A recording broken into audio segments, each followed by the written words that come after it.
Alloh taolo Qur'oni Karimda shunday deb marhamat qilib aytadi. Bas, siz Parvardigoringiz uchun namoz o'qing va jonliq so'yib qurbonlik qiling. Kavsar surasi 2-oyat. Qurbonlik Allohga yaqinlik, itoat va saxovat ibodatidir.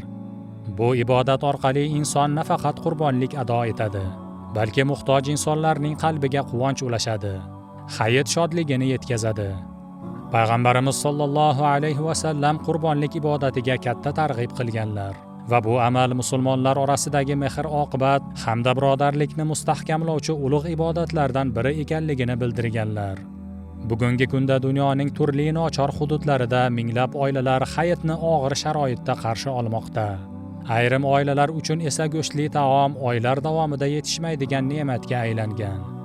Biz Saxovatli qo'llar xayriya tashkiloti sifatida har yili bo'lgani kabi bu yil ham siz azizlarning qurbonlik omonatlarini Yaman, Sudan, Suriya va G'azo kabi ehtiyoj yuqori bo'lgan hududlardagi muhtoj oilalarga yetkazishni rejalashtirmoqdamiz. Qurbonliklar sog'lom va shar'iy talablarga mos hayvonlarni tanlashdan boshlanadi. So'ngra ular pokiza va gigiyenik sharoitlarda so'yilib, tartibli ravishda hissalarga ajratiladi va ehtiyojmand oilalarga tarqatiladi. Har bir omonatga mas'uliyat bilan yondashilib, imkon qadar video va foto hisobotlar tayyorlanadi. Aziz birodarlar, bu hayitda ham qurbonliklaringiz orqali minglab oilalarning dasturxoniga quvonch va baraka olib kirishga sababchi bo'ling.